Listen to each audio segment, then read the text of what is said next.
Bueno, muy buenas tardes y bienvenidos a esta casa, que es la casa del Padre Carlos, pero la casa del barrio y de toda la gente, ¿sí? Acá están sus restos y hay una plaquita del Papa Francisco, que ahora se tapa un poquitito, pero hay una plaquita del Papa Francisco y una foto de él, porque hace 26 años, cuando el barrio, en una de esas tantas veces, como está sucediendo en este momento, fue golpeado de manera muy fuerte, de una manera muy patotera, para sacarlo. O sea, no recordarán las famosas tocadoras de domingos. Acá hay mucha gente que seguramente estuvo en ese momento muy difícil.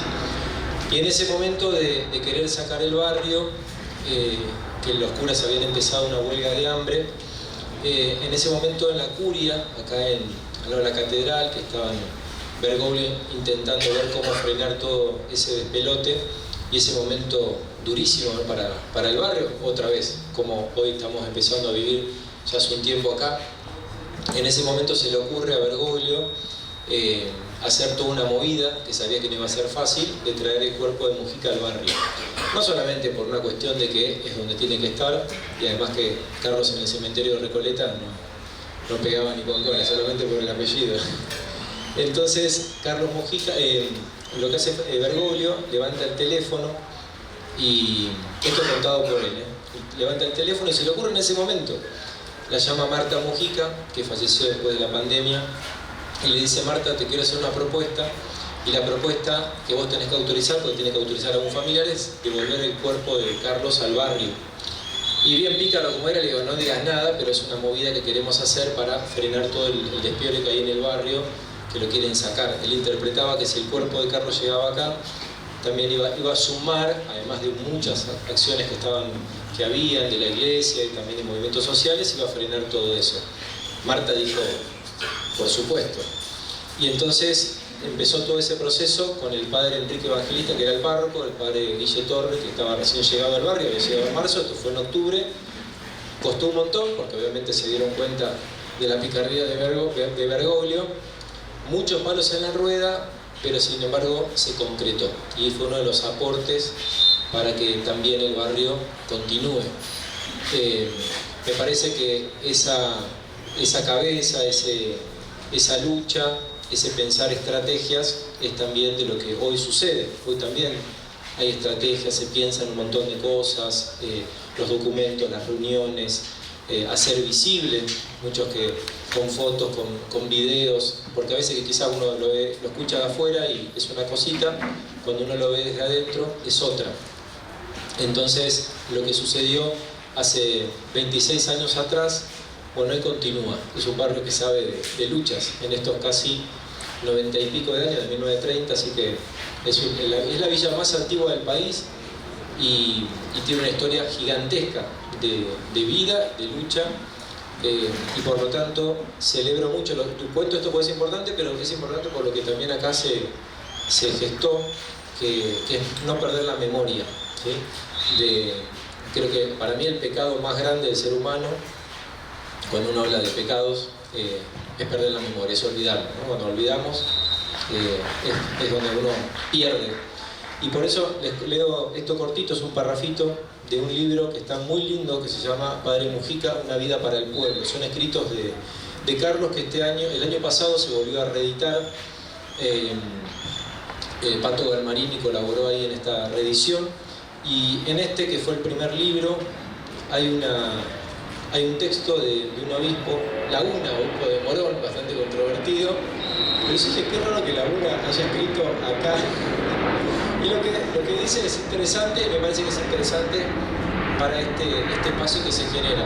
Dice: me parece importante, esto es en el prólogo, ¿no?, en el final del prólogo, pero me parece interesante, me parece importante y oportuna la decisión de publicar sus escritos, los de Carlos, ¿no?, para que no se pierdan el olvido al que los argentinos somos tan proclives.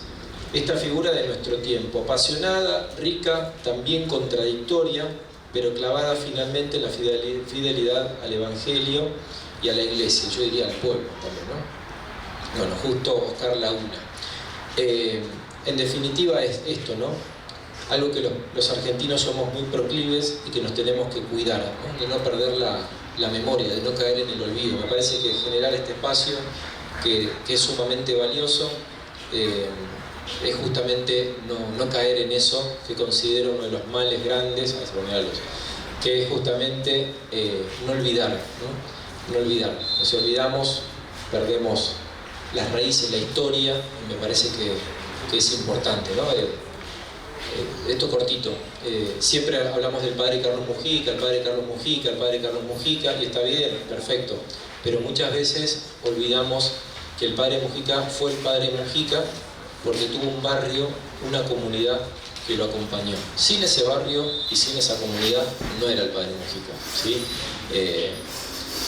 Por eso generar esto es especialmente poner la memoria en un barrio, en lo que Carlos aportó, que es muy importante, pero en lo que han aportado muchas personas y en lo que están aportando hoy, como el comité, distintos movimientos sociales, agrupaciones, los comedores, las cooperativas. Hay mucho esfuerzo, mucho trabajo y hay mucha lucha comprometida con Carlos. Así que gracias. Y le pedimos al padre Carlos Mujica que bendiga a quienes prepararon con mucho amor y mucha generosidad este encuentro y los cuadernos que nos entregaron recién, que están buenísimos, y sobre todo que sea un compartir no solamente para hacer memoria, sino también para proyectarnos en el hoy y también en lo que se viene por delante, que es complicado, pero que sin embargo no queremos perder la esperanza.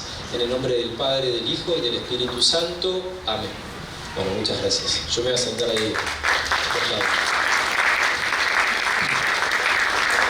Como aviso parroquial, mañana por supuesto están todos y todas invitados para los festejos del 52 aniversario de la muerte de Mujica. Siempre es el 11 de mayo. El domingo siguiente se hace un festival.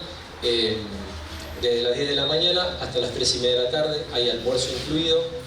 Después de la misa de las 12, a las 12 viene Jorge Ignacio García Cuervo. Viene a celebrar la misa, se va a leer un documento antes de la misa y después de la misa también se va a hablar una palabra, va a hablar Toto de Bedia de los sucesos que tuvimos en nuestros barrios en estos días, en esa payasada show que se montó en nuestros barrios, ¿no? Así que están por supuesto invitados. Así que gracias. Muchísimas gracias, Nacho.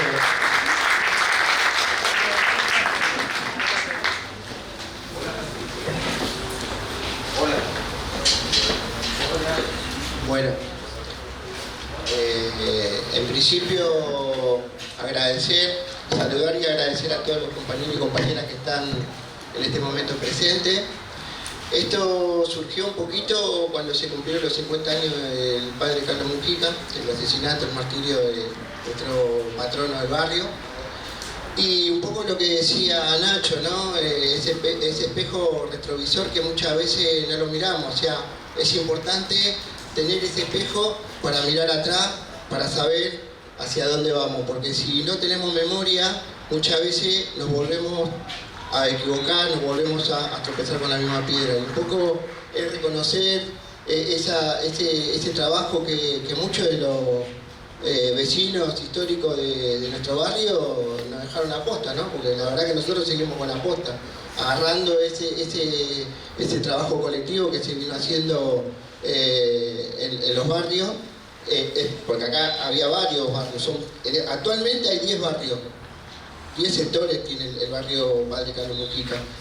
Y la verdad que nosotros lo que estamos haciendo un poco, nos preguntamos, era recuperar esos orígenes nuestros, ¿no? O sea, de dónde salimos y no negar eso muchas veces. Porque la verdad que estas cosas es como que en un momento difícil como el que estamos pasando, porque justamente hace 2 días hubo, yo lo llamo racia, fue como una racia que entraron al barrio y a los jóvenes los tiraban contra la pared, los revisaban, todo por esa estigmatización que se generan o generan hacia los barrios populares, que bueno, un poquito esto es decirle a nuestros jóvenes que este taller está bueno, porque para decirle que nosotros estamos mucho más antes, ¿no? que el obelisco, por eso se llama Más Porteño que el Obelisco.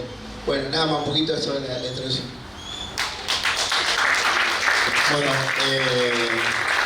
Este taller más porteño que el Obelisco, como dice Trapo, nació básicamente hace 2 años atrás cuando recorríamos nuestro barrio llevando el archivo del padre Mujica, que ahí generosamente Daniela, también un fuerte aplauso, trabajadora de la Biblioteca Nacional, nos brindó al comité de crisis, y de ahí salió la idea de por qué no contar la historia, ¿no? Esa historia, ¿cuándo surge? Porque siempre cuando se habla de la historia más reciente, siempre se recuerda los momentos más difíciles de nuestro barrio y los momentos más oscuros de la patria, ¿no? Pero quizás había que contar otra historia, que era cómo surgió nuestro barrio. Y bueno, ahí nos pusimos a investigar, a estudiar un poquito, y este taller lo vamos a llevar por todo nuestro barrio.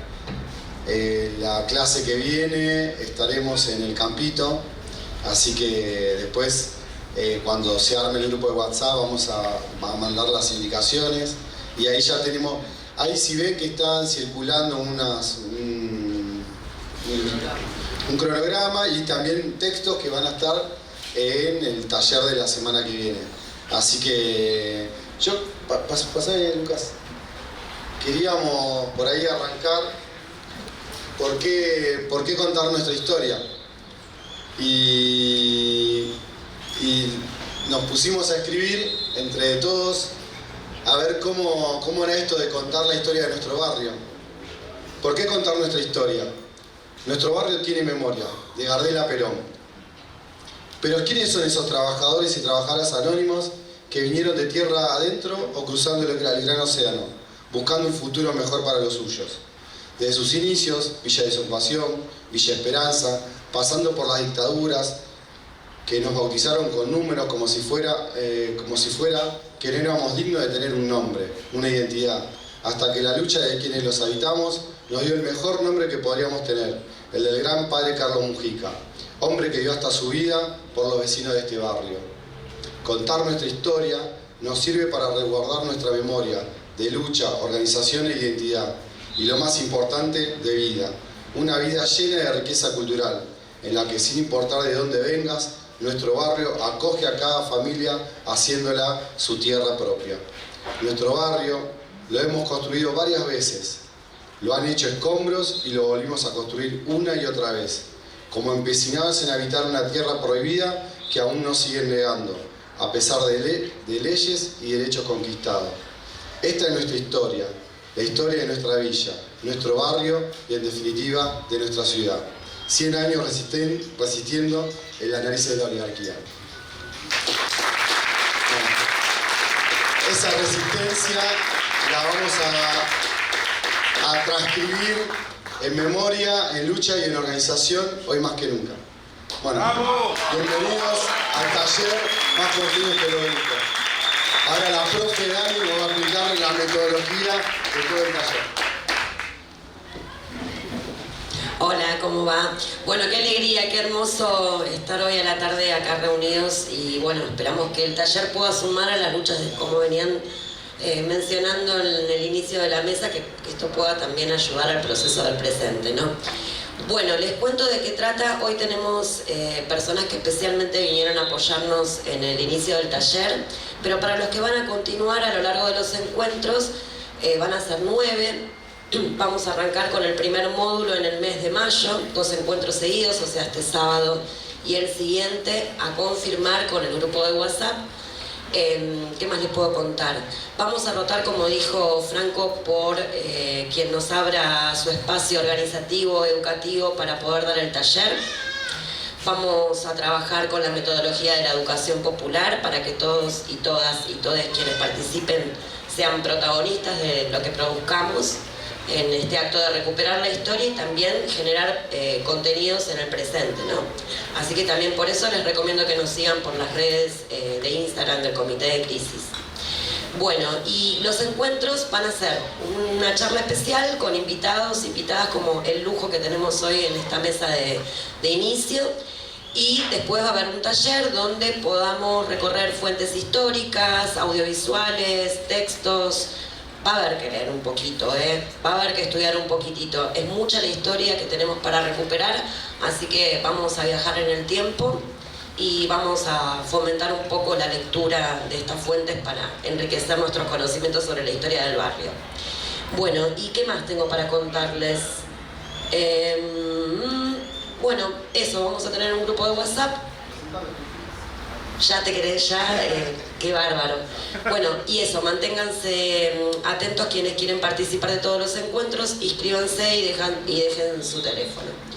Bueno, y para hoy, pero yo no me anoté bien la presentación, vení.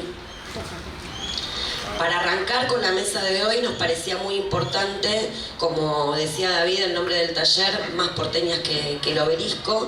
La idea es llegar a los 100 años recuperando toda esta historia de los barrios populares, arrancando por este capítulo número 1 acá en el barrio 31.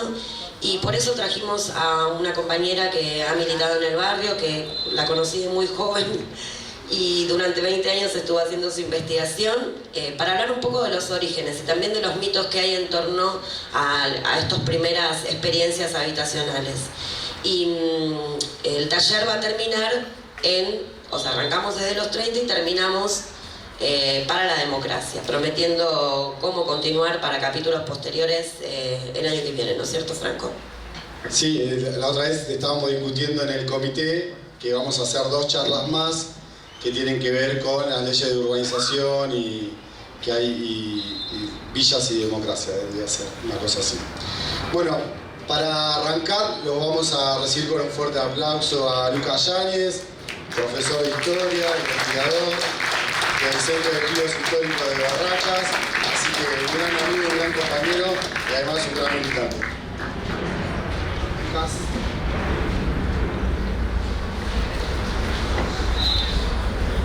Buenas tardes. Uno acostumbra en estas circunstancias a agradecer a organizadores, a organizadoras por haberlo invitado a participar en esta actividad, pero antes de agradecerles me gustaría felicitarlos y felicitarlas por lo acertado de hacer, de pensar, de organizar un taller de historia. Esta decisión, que desde ya es lindísima, está buenísimo hacerlo, es muy oportuna, cobra una nueva dimensión a partir de los acontecimientos que sucedieron en nuestros barrios en estos días, cuando el gobierno de la ciudad nos envía tormentas negras. No lo sé, no se los puedo asegurar, que la historia sea un buen refugio. Ni siquiera sé si lo que hay que hacer es refugiarse en este momento. Pero sí sé que si queremos construir respuestas, una de las herramientas que necesitamos para construir esas respuestas es la historia, nuestra historia. Cuenta Eduardo Galeano, supongo que es un amigo de todos nosotros, que en alguna oportunidad viajó a Chicago y le pidió a un grupo de amigos que lo lleven a la plaza High Market, donde donde se iniciaron los acontecimientos que después van a dar origen al 1 de mayo y al Día del Trabajador. Cuando llegan, les costó bastante encontrar el lugar, por lo que cuenta Eduardo. Se sorprende de que no hubiera ni un monumento, ni una estatua, ni un monolito, ni un cartel, nada que recordara a los mártires de Chicago. Y quizás por esa circunstancia de darle una alegría, de cambiar de tema, estos amigos lo llevan a la que le dicen que es la librería más importante de la ciudad, como para distraerlo. Y ahí, entre las paredes, Galeano descubre un cartel medio escondido, pero él piensa que está ahí por él, porque él lo va a buscar.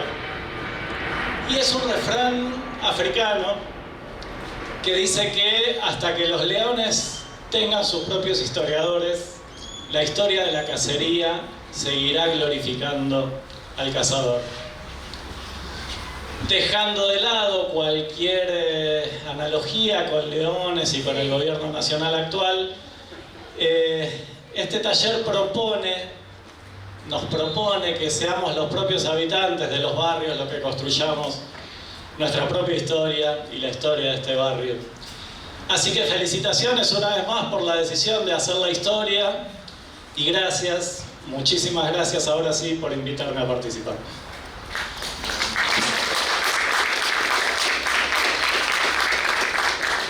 Vamos a hacer una prueba acá con el amigo sonidista. Puede que nos salga bien, puede que nos salga mal. Les pido un poquito de paciencia. Si nos sale bien, vamos a poder llevar esto por los barrios. Si nos sale mal, sean indulgentes con nosotros.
Se necesitan peones. Peones, ¿entendés? Quiero decir que necesitan más peones. Sí, ya sé, pero yo recién llegué. ¿Vos a qué hora viniste? ¿Cómo nací? Estaban esos dos. ¿Qué te parece? ¿Cuántos tomarán? Y por lo menos 3. ¿Darán 4 pesos? Con este nombre raro, 3.50 y gracias. Yo me conformaría con 3. Y tengo 4 hijos. Yo soy el primero. Llega a las 4:30. Pueden irse nomás. Hoy no hay trabajo. ¿Que no hay trabajo? Hace 4 horas que estamos. ¿Y para qué ponen el aviso? Está bien clarito. Depresión en la Bolsa de Londres. Tendencia bajista en inversiones sudamericanas. Bolsa de Londres. ¿Y eso qué tiene que ver? ¿Cómo que tiene que ver? Tendencia bajista quiere decir, Bueno, lo que yo sé que en cuanto el jefe leyó esto, me dijo, no tome más peones. ¿Pero por qué? Abrí la puerta y tierra de presión. Queremos trabajo, no palabras.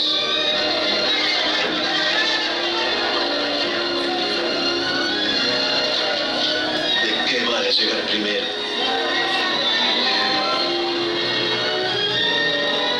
It was really marvelous the way we obtained the agreement. Don't you think so? Yes, sir. This is the ideal country for our business. There's the car. All right. Y la plata no era argentina, porque en la práctica eran los intereses extranjeros los que dirigían el Banco Central. Extranjeros.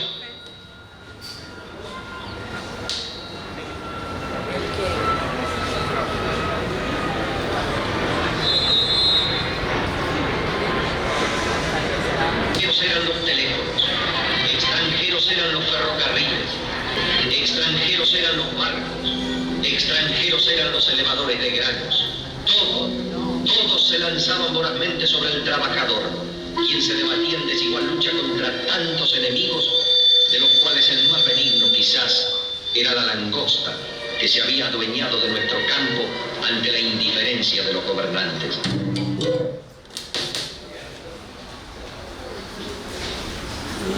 Bueno.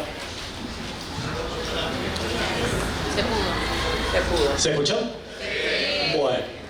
Uno tiene berretines de profe, uno es profe de historia. Hay alta concentración de profes de historia en este lugar, ¿no? Bueno, ¿qué les parece que escuchamos? Las crisis del 29, ¿sí? En algún momento en el taller vamos a poder mirar el fragmento, es un video, es un audiovisual, donde vamos a entender un poco más lo que nos presenta ese audio. Pero hay un grupo de trabajadores que se acercan a una empresa, ¿sí?, a ver si los podían contratar, si en ese momento les daban trabajo, ¿sí? Por eso dicen, bueno, yo llegué primero, llegué a las 4 de la mañana, ¿no? La costumbre en la década del 30 era esa, ¿sí? Uno se tenía que presentar, el que llegaba primero era el que tenía más derecho para ingresar a ese trabajo. Y lo que sale el capataz en algún momento a anunciarles que se vayan porque no hay trabajo. No entienden, y ahí lee el periódico y les dice, bueno, hay crisis en la bolsa de Londres, ¿sí? Entonces, por ese motivo, no hay trabajo. Y los trabajadores no entienden cómo algo que sucede tan lejos, una ciudad que ni siquiera saben dónde está, influya en que no puedan ese día, esa semana, tener el jornal que les dé de comer a su familia. Argentina nace de alguna manera subordinada al mercado mundial. Nace, como buena parte de nuestra América Latina, productora, proveedora de materias primas, ¿sí?, para que esos grandes centros comerciales, como podía ser Londres en la década del 30, recibieran esas materias primas, la transformaran en sus fábricas y nos la volvieran a vender producida como manufactura muchísimo más cara. Ese era el ciclo económico al cual nos someten los centros económicos desde que nacemos prácticamente a la historia. Desde 1810 en adelante somos países coloniales y, como decía Ernesto Jauretche, queremos ser una Argentina libre.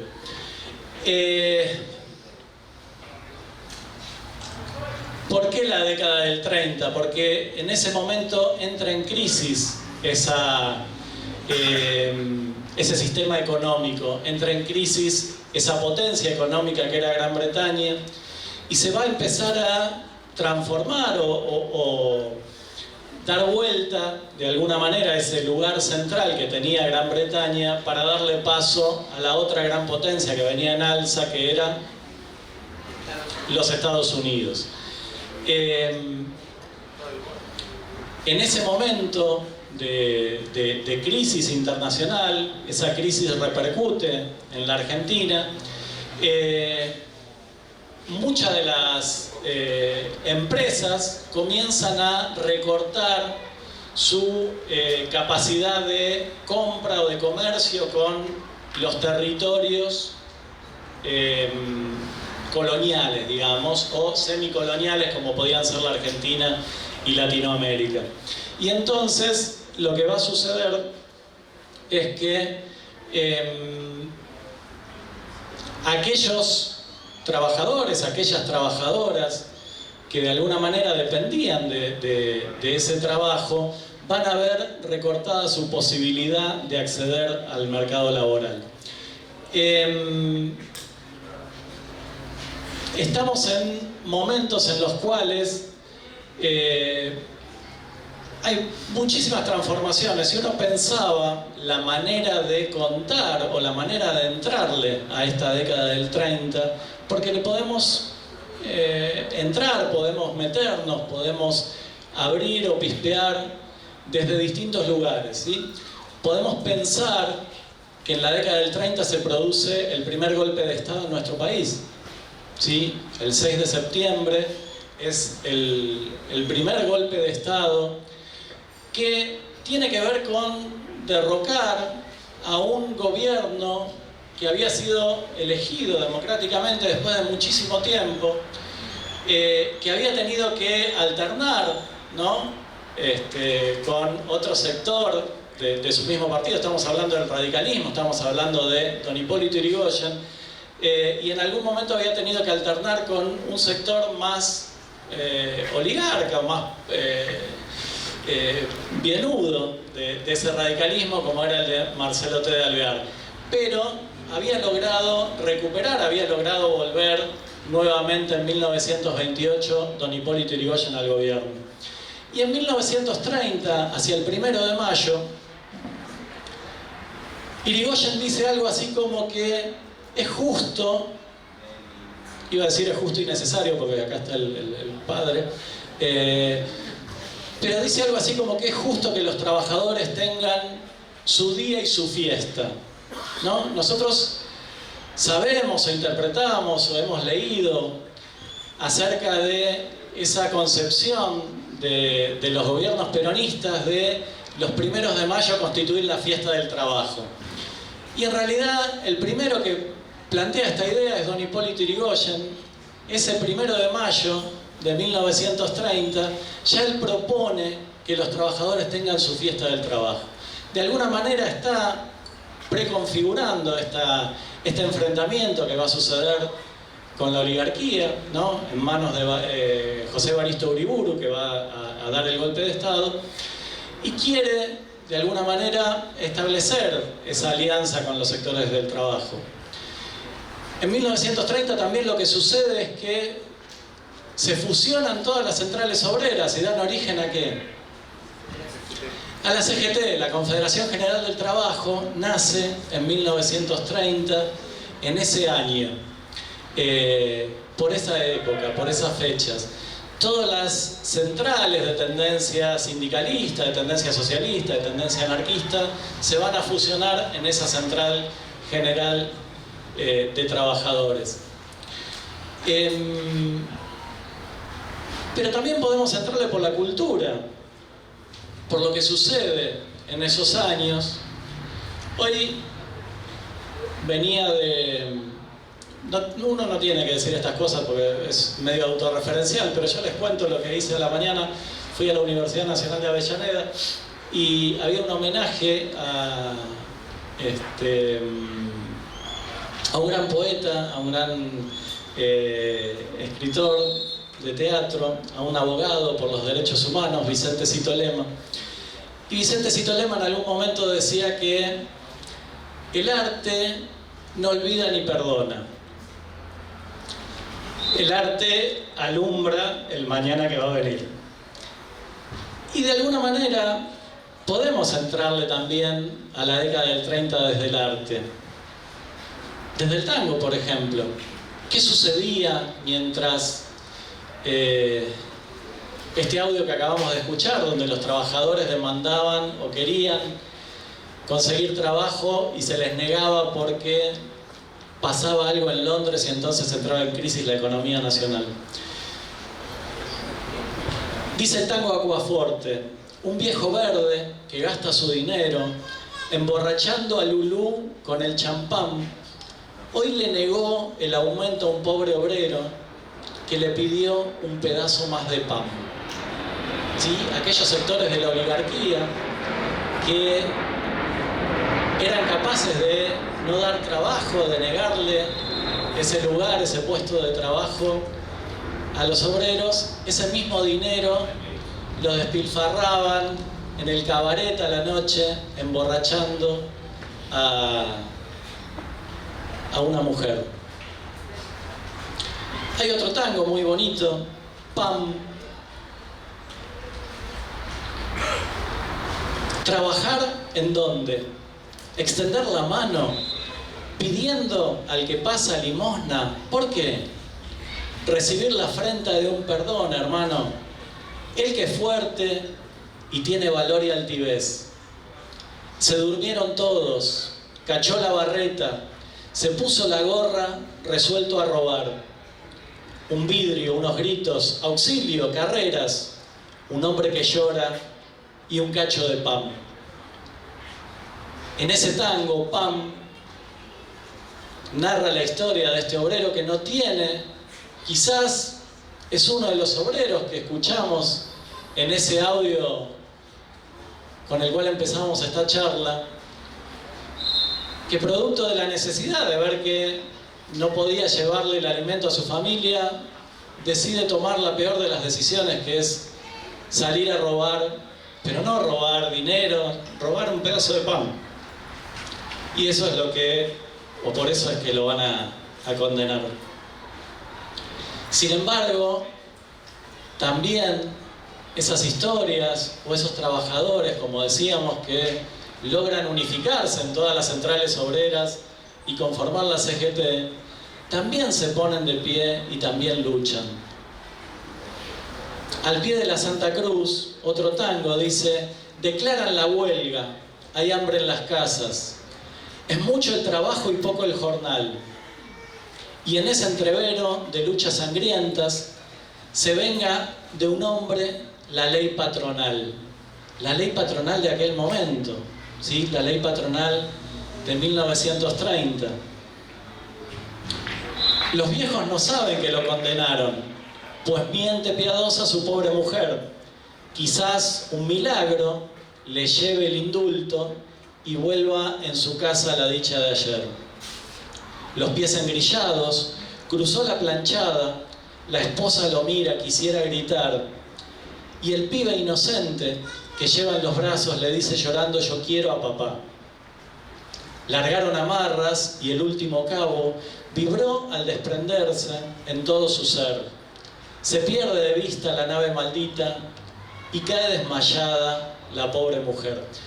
Yo pensaba cuando leía este tango si no se refería a la ley de residencia, que todavía estaba vigente, esa ley por la cual los trabajadores extranjeros, aquellos que resistían, que se enfrentaban al régimen, podían ser expulsados del país, podían ser enviados nuevamente a Europa.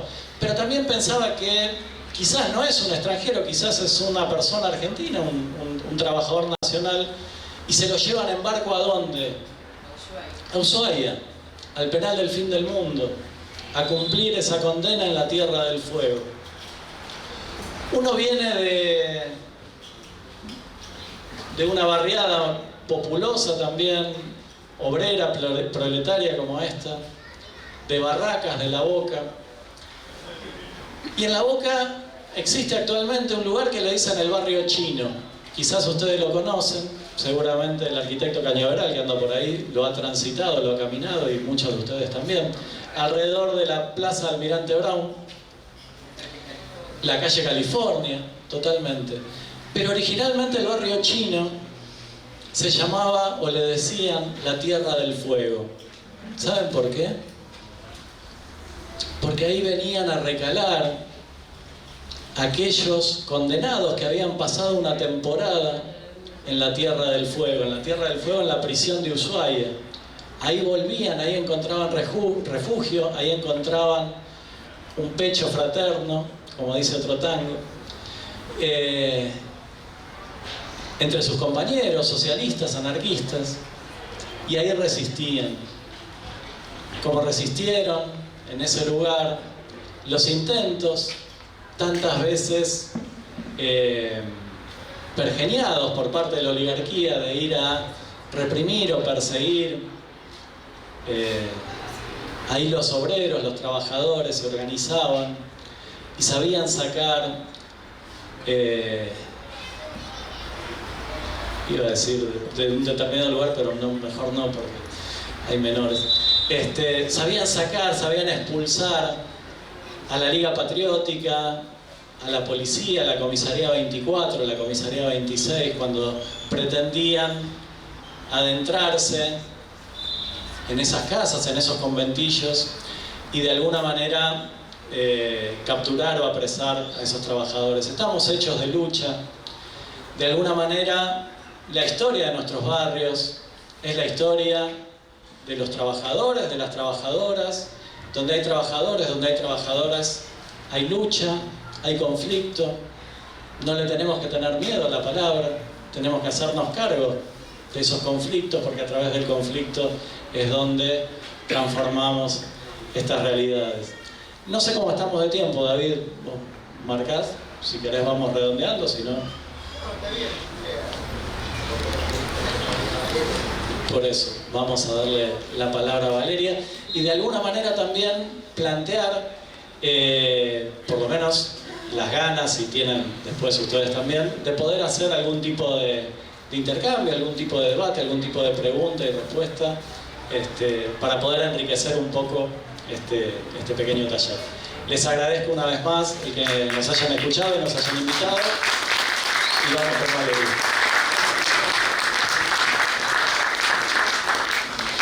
Bueno, voy a presentar a Valeria, si digo todo correctamente. Vale, que tenés un apellido, es Nikovsky. Lo dije bien.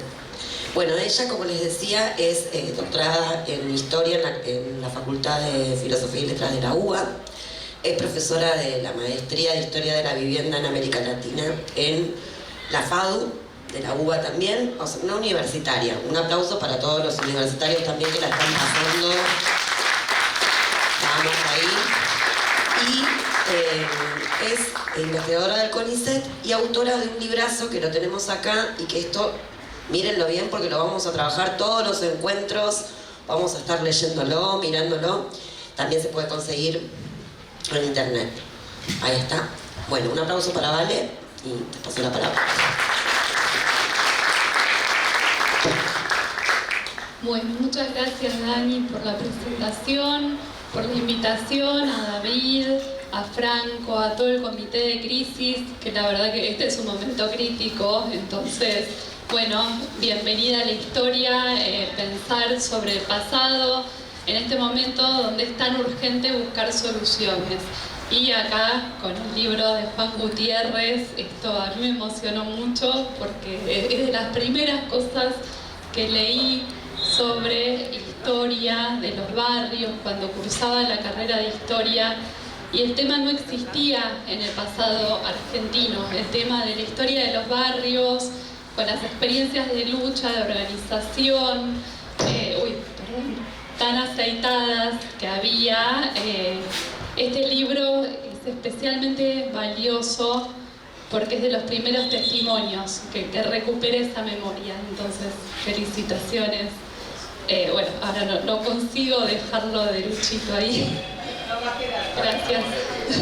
Sí. Entonces, yo voy a tratar de ser breve, hay mucha historia acá, solamente les cuento una o dos cosas sobre los orígenes de este barrio. Digo orígenes en plural porque, como decían hace un rato, eran varios barrios diferentes que fueron creciendo hasta unirse, hasta hacer la 31, hasta hacer el barrio Padre Carlos Mujica, también en esta fecha tan sensible, tan significativa por el aniversario de su asesinato.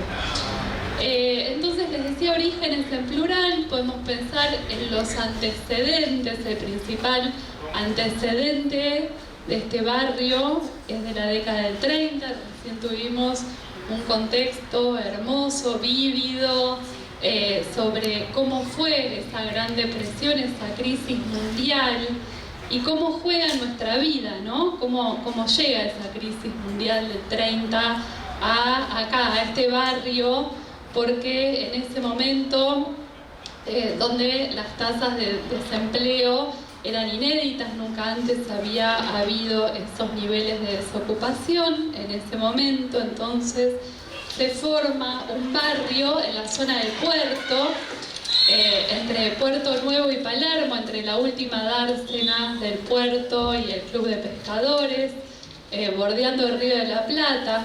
Y ese barrio al principio no tenía nombre, los medios lo nombraban como un campamento de desocupados. El primero en acercarse ahí fue Raúl González Tuñón, que nos dejó toda una serie de crónicas hermosas que todavía se pueden leer. Para mediados de la década del 30, y esto me costó encontrar, bueno, en qué momento se empieza a nombrar como villa este campamento de desocupados. Y esto fue para junio del 33. Aparece por primera vez la palabra villa para nombrar un barrio precario, y le dieron el nombre de Villa de Desocupación por el contexto crítico.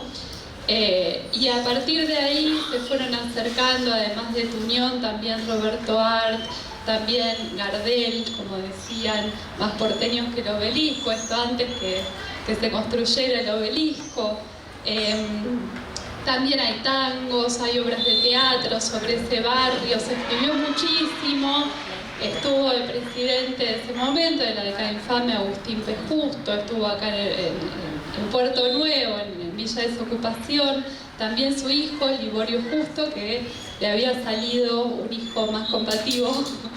Y a pesar de haber tenido una presencia tan importante, de todo tipo, porque al barrio llegaba gente más de derecha que decía, a pesar de estar en la principal crisis del capitalismo hasta el momento, decían, bueno, la gente no trabaja porque no quiere, entonces había ese tipo de miradas. También había otras miradas más de denuncia, es decir, bueno, acá hay una desigualdad que se está poniendo en evidencia en este campamento. Las mismas personas que construyeron la ciudad, decía Roberto Art, hoy no tienen dónde dormir, no tienen un techo donde albergarse. Entonces, a pesar de haber habido un presidente, de haber habido gente muy importante, referentes muy importantes de la literatura, del teatro, del tango, acá en el barrio, bueno, no existía en la historia. Villa Desocupación fue un barrio que pasó por abajo del radar de la historia, y eso, pensando un poco por qué puede haber sido, mi impresión es que está la idea de que las villas nacen con el peronismo y que las villas nacen con las migraciones del interior del país y las migraciones de los países limítrofes. Y hay toda una idea de culpabilizar a la gente que sufre esa carencia de vivienda digna, de echarles la culpa por la manera en que viven y por las cosas que no tienen, por las cosas que sufren.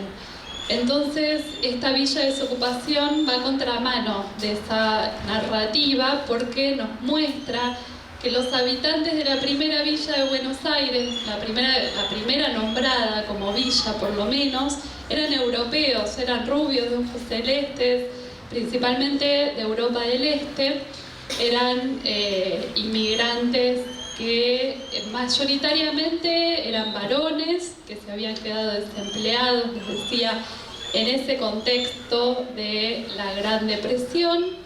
Y en ese momento, bueno, ya empezaban las primeras formas de organización en el barrio.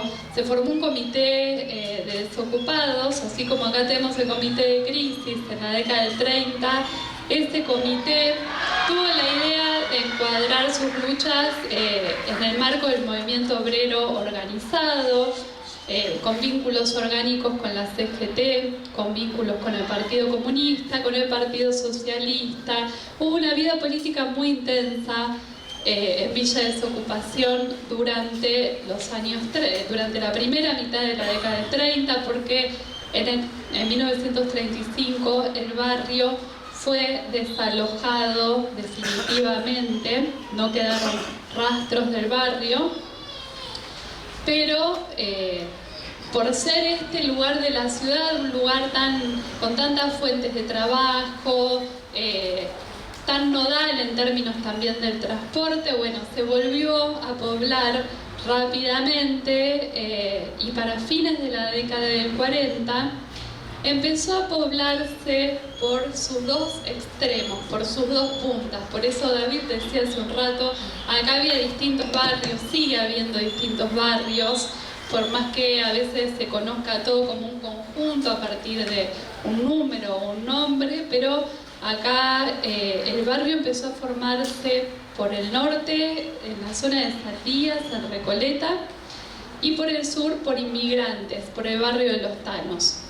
En el norte eran casas prefabricadas de obreros ferroviarios, y en el sur, en la zona de inmigrantes, fue un conjunto de viviendas que se construyó durante el peronismo a fines de la década del 40, y a partir de esos dos extremos, del extremo norte y el extremo sur, a partir de que empezó a existir Saldías y que empezó a existir el barrio de Los Tanos, fue que, bueno, la gente empezó a extender esas redes de agua, esa infraestructura básica que hizo posible que el barrio creciera hacia La Prida, que es un sector que ya no existe, que fue erradicado durante la última dictadura, o desalojado, pues bueno, la palabra erradicar es tremendamente despectiva, como ya sabemos que distintos gobiernos, pero la última dictadura en especial, tiene unas prácticas de hostigamiento y de violencia simbólica muy importantes.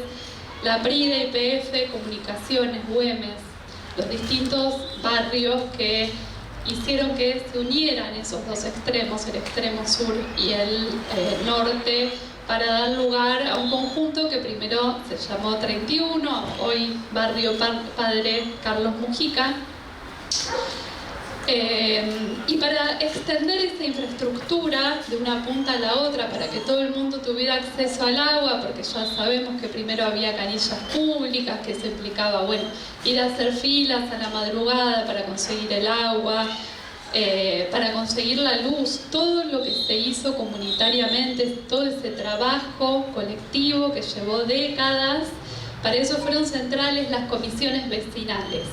Las comisiones vecinales que desde esos fines de los años 40 hasta el 76, y diría que también un poco a principios de la década del 80, fueron las principales formas de organización política en el barrio, que en los 80s y principalmente en los 90 fueron siendo reemplazadas por comedores, porque también se cerró un ciclo con la última dictadura en el país, donde el proceso de industrialización de importaciones, que aseguraba que todo el mundo pudiera comer en su casa, por más pobre que fuera, había trabajo y había comida, y hoy la gente tiene que ir a comer al comedor porque ese ciclo fue reemplazado por otro de valorización financiera, donde ya el acceso al trabajo es mucho más difícil, el trabajo es más precario y nadie tiene garantizado el plato de comida regularmente en su casa. Bueno, eso hizo que hubiera un declive de las comisiones vecinales y que fueran siendo reemplazadas por otras formas de organización donde se hace mucho más difícil sostener la autonomía, por más que acá tenemos a la gente de La Poderosa, que es un ejemplo vivo de que esa autonomía sigue vigente y sigue viva, a pesar de este contexto tan hostil.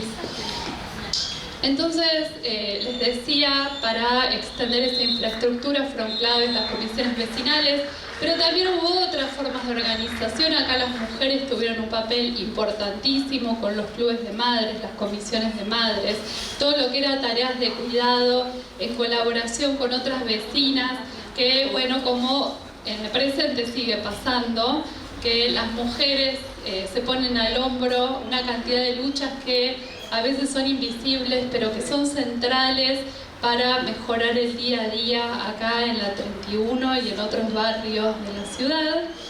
También el fútbol fue central para sostener estas formas de organización históricamente, porque a partir de esos torneos, de esas reuniones, se iba tomando noción y se iba armando una agenda de problemas que se podía poner en discusión, pensar, buscar la manera de negociar, la manera de ir al choque o lo que fuera para resolver los problemas del periodo.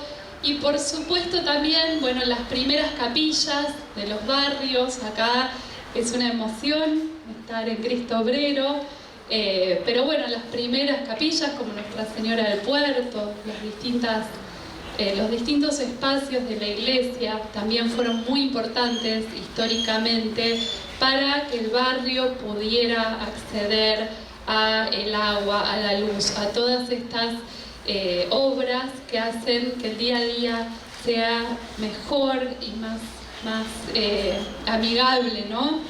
Entonces les decía, hubo con la dictadura un quiebre en todo esto, para ser muy sintética y para ir cerrando, y esto ya lo van a ir viendo en las distintas clases, en las distintas reuniones que vienen más adelante, pero esto solamente para pensar y tener un pantallazo muy general sobre los orígenes, poder pensar cómo Entre fines de los años 40 y el 83, porque durante la última dictadura todavía acá había organizaciones fuertes, estuvo la Comisión de Demandantes, a pesar de la ofensiva tremenda que fue esa erradicación que expulsó a más de 200.000 personas de la ciudad en muy poco tiempo.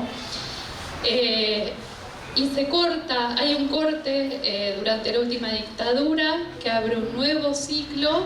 Perdón que me vengo muy acá en el tiempo, pero me parece que el presente nos interpela, no queda alternativa que llegar al presente.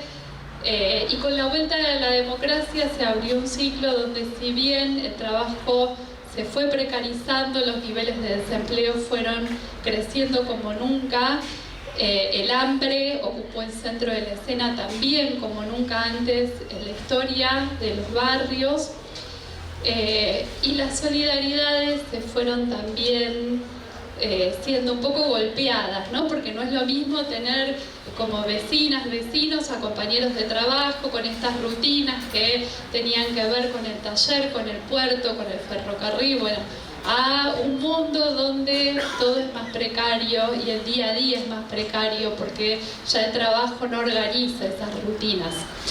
Y se abrió con la democracia un nuevo ciclo donde, a pesar de ese retroceso en el mundo del trabajo, hubo avances muy claros en cuanto a la parte legal, y acá el papá de Franco, distintos dirigentes del barrio hicieron lo posible por conseguir avances legislativos para poder tener garantizada esta tierra, para poder ahuyentar el fantasma del desalojo masivo que pesó durante tanto tiempo sobre los barrios. Y esos esfuerzos fueron muy fructíferos. Hay una cantidad de leyes, Eva, Jonathan pueden hablarnos muchísimo sobre todo ese aparato legal que tenemos gracias a esas luchas de los últimos 40 años que hoy están en crisis. Entonces, eso es lo que tenemos que defender. Tenemos un retroceso en el mundo del trabajo, pero tenemos por lo menos todo este marco legal que nos ampara. Hay que hacer que eso siga en pie porque costó muchísimo conseguirlo, y la historia nos habla tanto sobre esos procesos de lucha que hacen que todo el mundo, que quienes habitan este barrio puedan estar acá en el centro de una parte estratégica de la ciudad. Entonces, felicitaciones por la decisión de haber pensado en la historia como clave para muchas de las preguntas que tenemos en el presente. Gracias.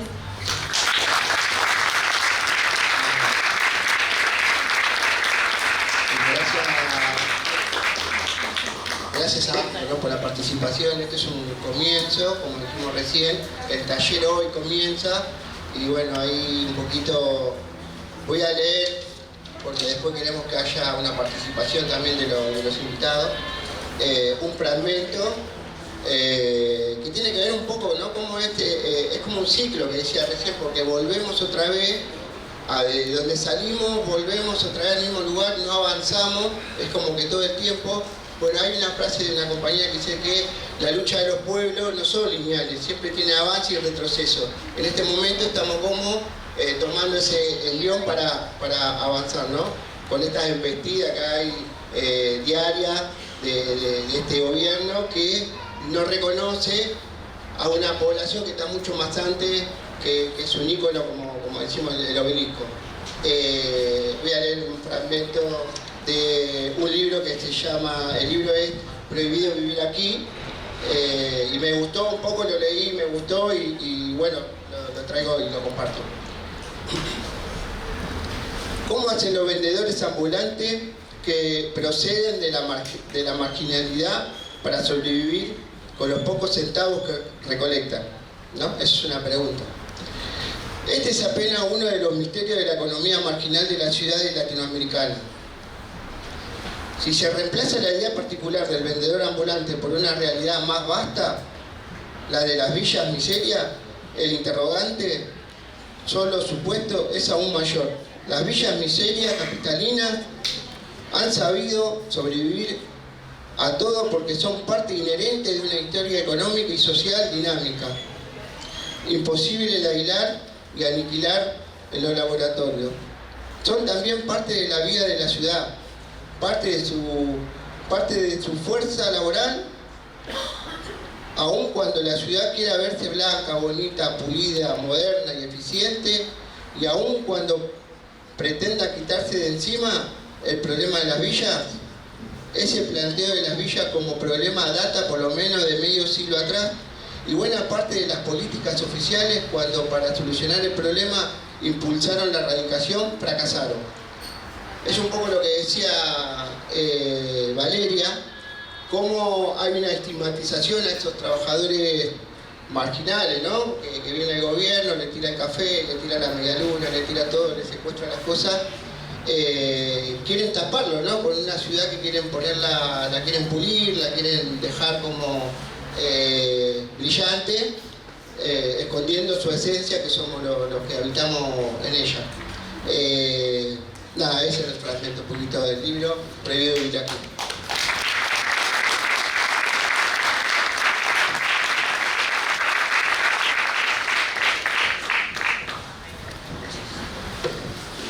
Bueno, y ya para cerrar este primer encuentro, la idea es que quien tenga ganas pueda hacer preguntas o comentarios tanto a Lucas como a Valeria o en general. Así que sí, vamos a ver qué hacemos con el micrófono, por eso tengan que acercar. Porque esto todo va a salir en nuestras redes, famosos.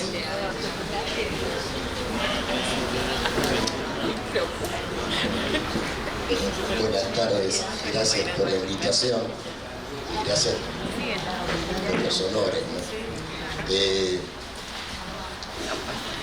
Yo voy a decir ahora una cosa que dije acá mismo hace 40 años atrás, en este lugar. Disculpen, pero es muy personal, pero tengo que decirlo, nobleza obliga.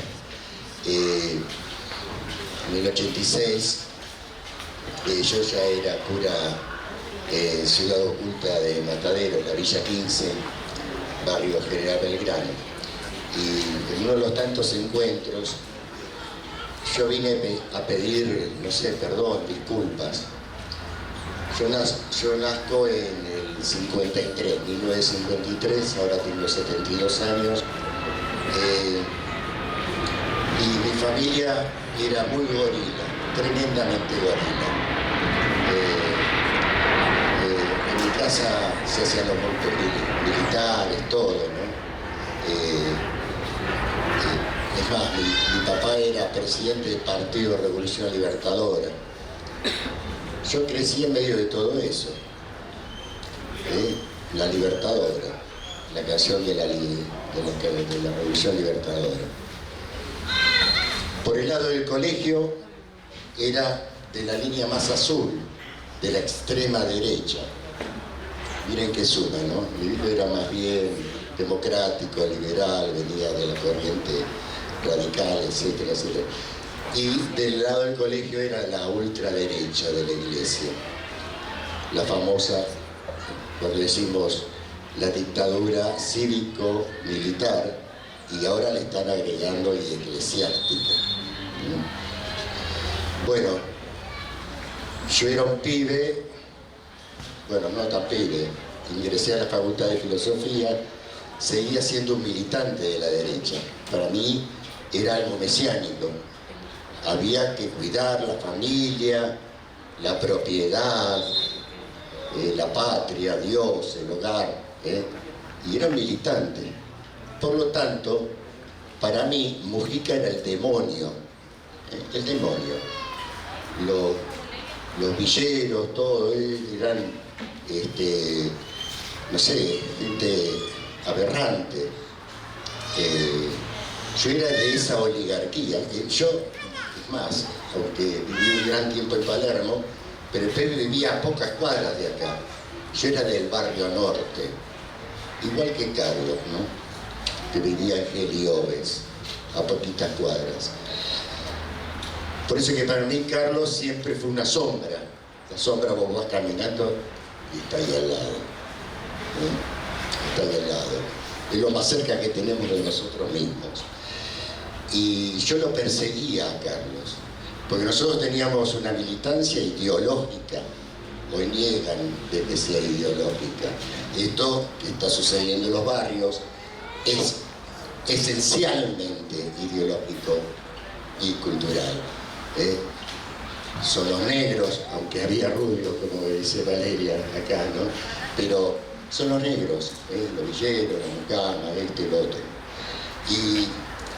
Y bueno, yo lo perseguía a Mujica, lo señalaba con el dedo, como a todos los curas del tercer mundo, esos 300 curas del tercer mundo que firmaron sus declaraciones, y tal iglesia, y tal lugar, y tal capilla, y esto y lo otro, ¿no? Y hasta que un día, las cosas, yo diría, de Dios, yo tuve como una conversión, ¿no? Como a San Pablo, que lo voltearon del caballo, ¿no? Porque me encuentro con los sobrinos de Carlos Mujica que vivían arriba de casa, ¿no? Estaba el papá de ellos, que estaba separado de Marta, y aparte era abogado como mi viejo también. Yo le digo lo de mi viejo para que tengan una idea. En casa se guardaban las armas de los comandos civiles antiperonistas. Yo conocí la casa del que bombardeó la Plaza de Mayo, comandó el brigadier. Pues después a mi viejo lo nombraron ministro de gobierno en Chubut, en Entre Ríos, etc. O sea que yo los conozco totalmente. Y por lo tanto, bueno, volviendo para atrás, fui un militante de la derecha yo. Militante de la derecha. Esto lo dije hace 40 años acá, lo dije en programas de televisión, de radio, en todos los barrios, en donde pude, ¿no? Y también en el libro. Y hasta que conozco a los sobrinos de Carlos, me voy caminando con ellos a Luján, una de las primeras peregrinaciones a Luján. Yo ya había entrado al seminario en el 76, esto les explico bien qué pasó ahí. Y bueno, me hago amigo de ellos, empiezo a ir a la casa de Marta Mujica, la hermana de Carlos Mujica, y ahí es donde mi vida cambia, ¿no? Por eso que Marta siempre quería que yo viviera de cura a esta villa, ¿no? Bueno, el asunto es que ahí, bueno, se hace un poquito largo, disculpen, ¿no? Pero necesitaba decirlo, porque hay que decirlo, aunque yo ya lo dije varias veces. Es más, un día estaba presentando un libro sobre el Monseñor Podestá, un obispo de Avellaneda que dejó los hábitos, se casó, y estaba Estela de Carlotto y estaba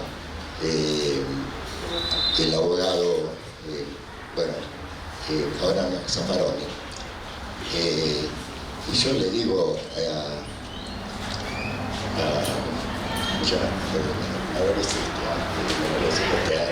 a Estela, le digo a Estela, mirá, yo fui perseguidor de todos ustedes. Y me dice, ¿y de dónde cree que nos vivimos todos nosotros? Es una sociedad que ni sabía, no le interesaba lo que estaba pasando en ese momento, ¿no? Nada, es esto lo que quería remarcar. Al final terminó del otro lado, entré al seminario el 19 de marzo de 1976, el día no sé qué se entra al seminario, en un lugar especial, un instituto vocacional, y ahí nos atacan las tres fuerzas. Invaden el seminario un día, hacen una requisa, y yo ya ahí me empecé a dar cuenta de qué lado estaba, ¿no? Empecé a cambiar mi vida. Después mataron a los palotinos, ahí en la calle Estomba y Echeverría. Después ya empezaron a matar a los curas, a las monjas, a secuestrar a catequistas, abogados, a todos aquellos militantes de los barrios y a los mismos villeros, ¿no es cierto? Yo Lo quiero contar porque, bueno, cada uno tendrá su ubicación política, ideológica, cultural, pero decirle que tenemos que ser como Carlos. Carlos se jugó, cambió también. Tenemos que cambiar, hacer una metanoia, ¿no? Cambiar las mentes y cambiar las mentes de los que tenemos alrededor. Y ser un poquito como él. Él jugaba muy bien al fútbol. Era de Racing y además un gran jugador de fútbol, medio bestia. Pero yo creo que era un tipo que se adelantaba a las jugadas. Como cuando uno avanza la línea y los deja en orsay los demás. Incluso hasta se cagaba de risa cuando había una racia y todo eso. Entonces tenemos que ser estratégicos, adelantarnos primero. Bueno, eso es lo que tuvimos que hacer históricamente y lo cuento en el libro, y gracias a Valeria y a todos los compañeros, bueno, especialmente a todos los compañeros de las villas, porque yo esto no lo saqué de la nada, esto a mí me enseñaron a luchar en la villa, no es que yo vine con un cuento, esto y lo otro, ellos me enseñaron cómo es la lucha, ¿no? Por la comida, por el vestido, por el alimento, por la alegría, por la educación, por la tierra, por la vivienda, por todos los derechos adquiridos desde aquellos años 30 que contaban recién, hasta nuestros días. Y bueno, y siempre luchar, no aflojar. Hay una frase que yo le dediqué el libro, que estaba en un mural chileno, porque aparte del movimiento villero que fundamos, ¿hace cuánto tiempo atrás, Carlos? 86, 87. Ya estaba fundado. Y antes los compañeros de la Comisión de Demandantes, y antes el movimiento villero peronista, que muchos militantes desaparecieron de acá,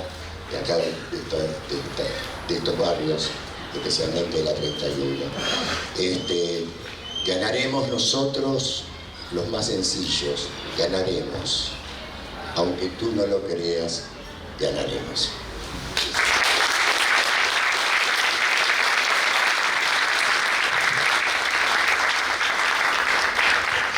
Yo le dejo este libro, pero tengo el compromiso con Franco, que lo vamos a charlar después eso. Tengo en mi casa como 6 biblioratos con todo, donde está todo documentado. Esto es un pequeño resumen. Está desde una máquina de escribir que teníamos nosotros no teníamos nada. Hablábamos por teléfono de la gomería de Ferreira, ahí en la Avenida del Trabajo, o me iba a Molinos, Río de la Plata, ahí chupar frío en la guardia y hablar por teléfono. Ni teléfono. Primer auto en la villa era mío. No, primero era un ciclomotor. Me afanaron 2 ciclomotores, no en la villa. Y después sí tuve una Citroneta. Y después le había comprado a uno, ¿cómo se llama? A unos chorros le compré una camioneta. No teníamos nada nosotros. Ni ambulancia, ni nada. No entraba nadie a los barrios. Bueno, y así que tengo videos, fotos, notas periodísticas. Los videos están buenísimos. Lo que pasa es que yo no sé manejar el formato. Bueno, se los dejo para ustedes. Vamos, muchísimas gracias por el soporte.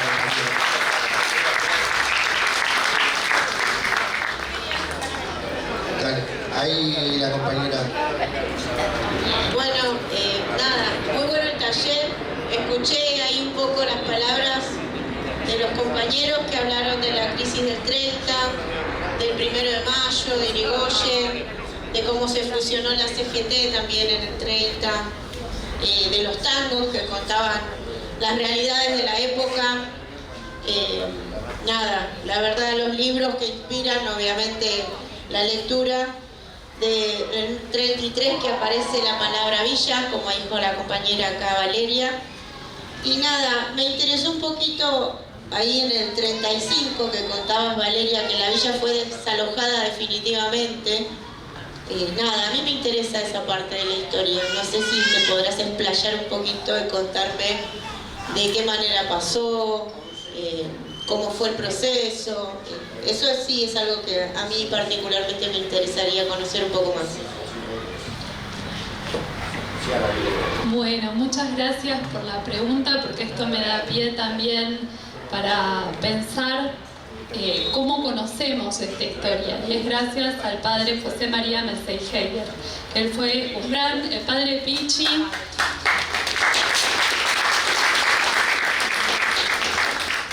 Además de ser cura acá en el barrio por más de 40 años, fue un gran archivista.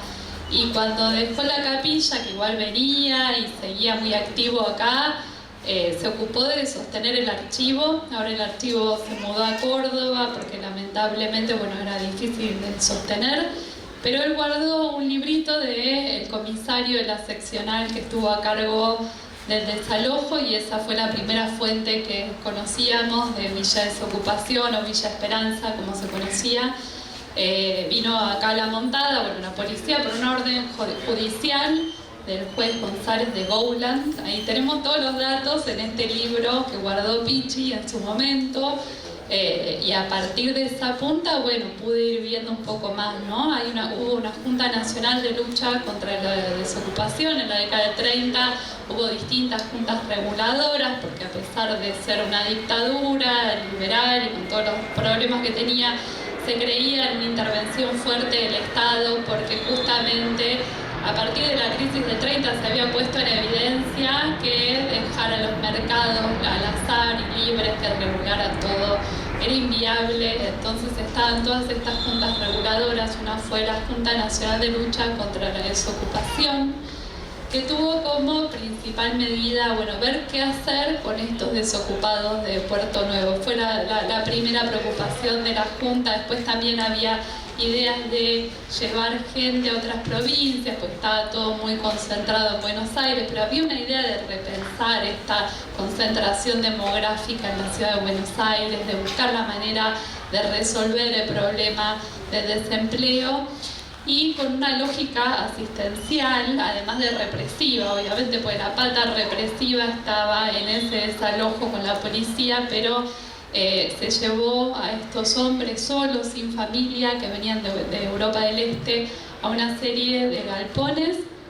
En esos galpones tenían instrucción en oficios, se buscaba permanentemente también conseguirles empleo. Entonces sí fue un desalojo brutal, como todos los desalojos que hubo en la historia del siglo XX, pero también con una pata asistencial fuerte y con la idea de resolver el problema de la vivienda. También es muy interesante porque a partir de esas fuentes que encontró Pichi, pude ir a buscar las discusiones en el Consejo Deliberante durante la década del 30, y viendo cómo se iban posicionando los distintos partidos ante esta cuestión de, bueno, había un barrio que no se explicaba muy bien ni cómo nombrarlo, ni qué era una realidad nueva, con un contraste muy fuerte, porque bueno, estaba ubicado en la zona más cara de la ciudad. Entonces hubo discusiones de todo tipo, de todo color, de distintos partidos, de distintas ideologías, pero sí hubo mucha cabeza puesta en el tema. Por eso es que hoy nos llegan esos registros de la época. Así que la pregunta da para mucha tela para cortar, pero bueno, cierro para no extenderme. No, yo agregar en esto de pensar las fechas y pensar 1935, esto que contábamos del golpe de 1930 viene con una ola de represión muy grande y muy fuerte. Y recién va a ser justamente en 1935 cuando los sectores obreros empiezan a retomar la idea de la lucha, ¿sí? Y en 1935 va a volver a suceder una huelga general que va a tener en vilo a buena parte de la ciudad de Buenos Aires y de todo el país, pero que se va a desatar en algo que a nosotros, en los barrios populares, y pensando en el tema de la vivienda también, es muy fuerte, porque los que se van a declarar primero en huelga son los albañiles. En ese momento no existía la UOCRA todavía, no existía la Unión Obrera de la Construcción, recién a partir de esa huelga es donde se van a poder empezar a vertebrar todos los gremios o todos los sindicatos que tenían que ver con la industria de la construcción, ¿sí? Entonces, a partir de 1935 también comienzan, o sea, hay procesos de desalojo, pero también hay procesos de lucha y de resistencia, y el movimiento obrero comienza a retomar esto de los atributos de la lucha también. Sí, un poquito ahí, disculpa, un poquito la famosa década infame. Estaban los panaderos, que de ahí vienen también el trabajo que realizaban y la comunicación que tenían, ¿no? Cañoncito, vigilante, todas las facturas tenían esos símbolos como para comunicarse en esa resistencia que había en esos momentos. Nada, un poquito aclarar eso. No sé si hay otra pregunta. ¿Hay algún compañero o compañera que quiera? Bueno, si no hay una compañera. María, ya vamos cerrando, que es un poco puntual lo que hicimos.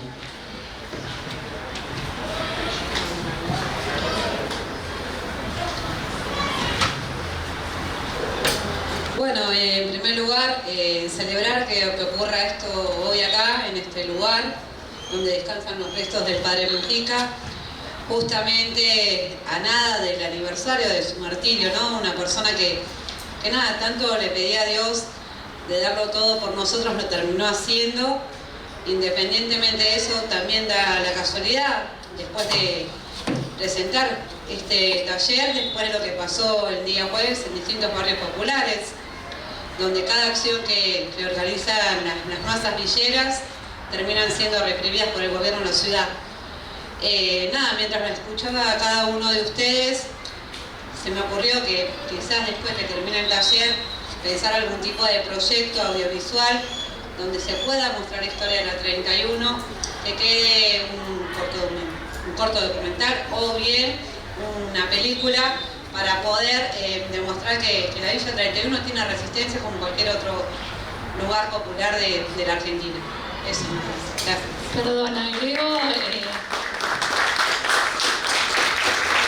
recomiendo una serie que hizo hace muy poco la Defensoría de la Ciudad. Acá está Ramiro dos Santos. Hicieron un trabajo hermoso. Por ahí Ramiro nos puede decir bien cómo encontrar el documental, porque está recién estrenado y bueno, vale mucho la pena verlo. Podríamos traerlo, Me lo presenta en la 31. Ahí está, ahí la bomba. Ya tenemos biblioteca y tenemos documental. Bueno, yo soy Ramiro dos Santos de la Defensoría.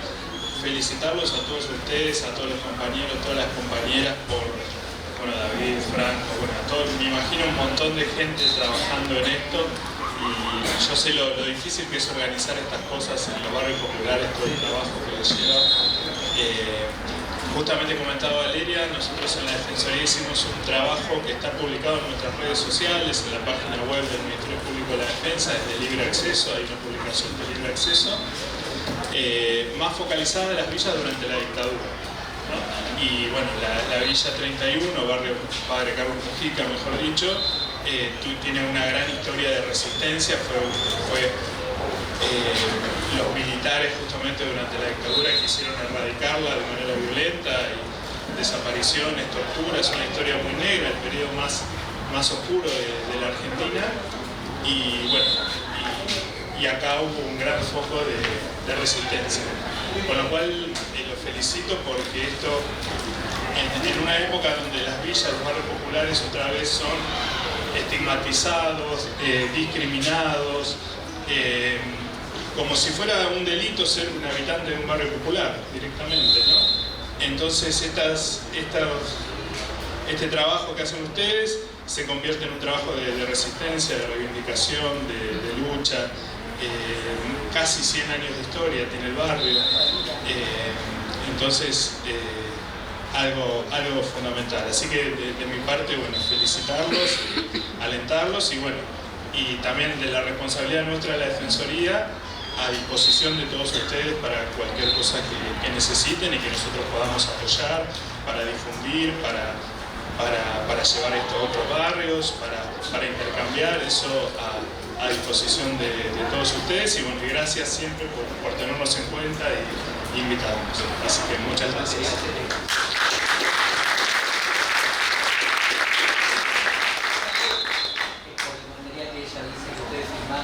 Sí, nosotros tenemos un material que está en nuestras redes sociales, está en la página del Ministerio Público de la Defensa de la Ciudad de Buenos Aires, en todas las redes sociales, ya sea el Facebook, Instagram, etc. Está el material y es de libre disposición. Sí, aparte después cuando armamos el grupo de WhatsApp, toda la información que está surgiendo en los talleres para leer, para ver, va a estar sistematizada para que quien quiera lo pueda hacer, así que no se preocupen que mañana o el lunes ahí armamos el grupo con toda la información y ya te estamos convocando, vamos a presentar ese documental porque vamos a hablar mucho de la época de las villas en la dictadura, hay un montón de encuentros sobre eso, así que nos va a venir muy bien. Seguro, bueno, queda comprometido, lo vamos a presentar acá en el barrio, lo arreglamos con el chef.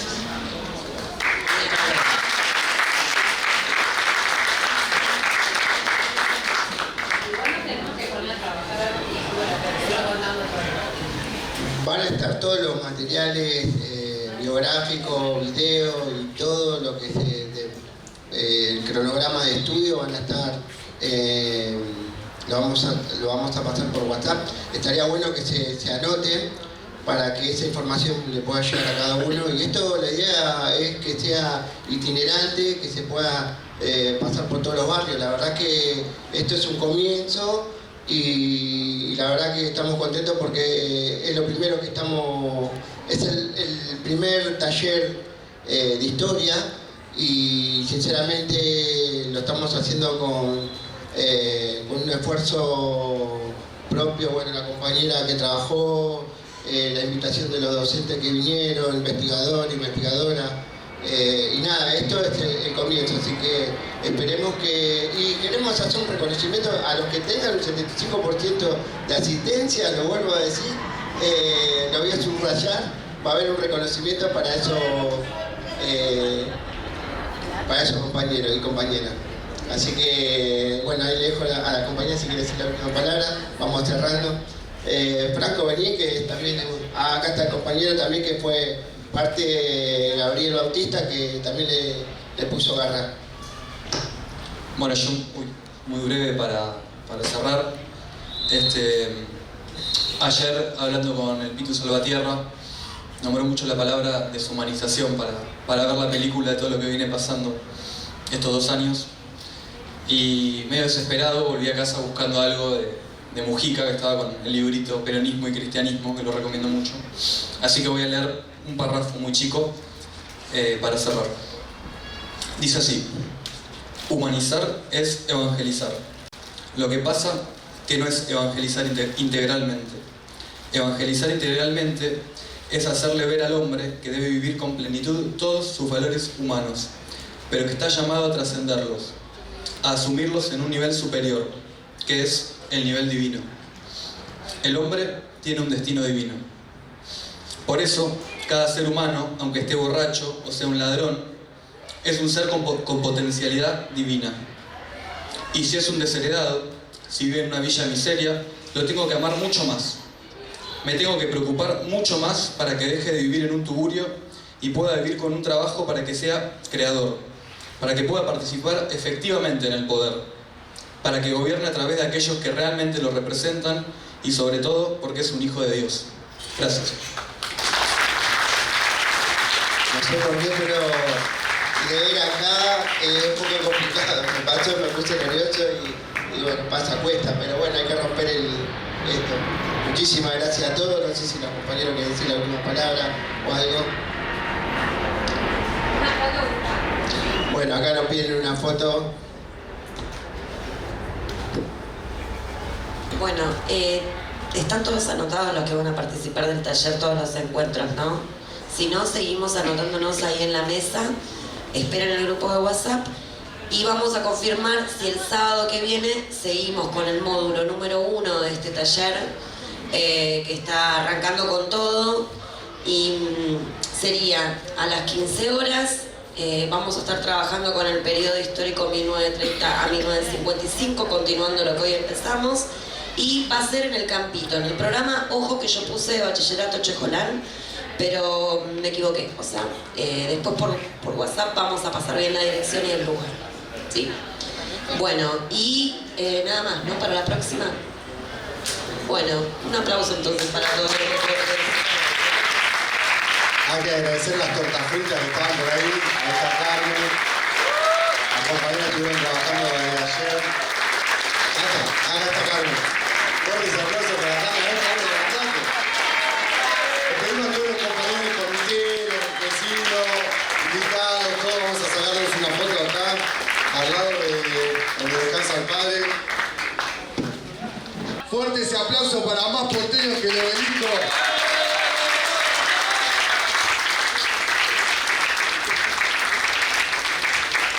Gracias a todos y a todas.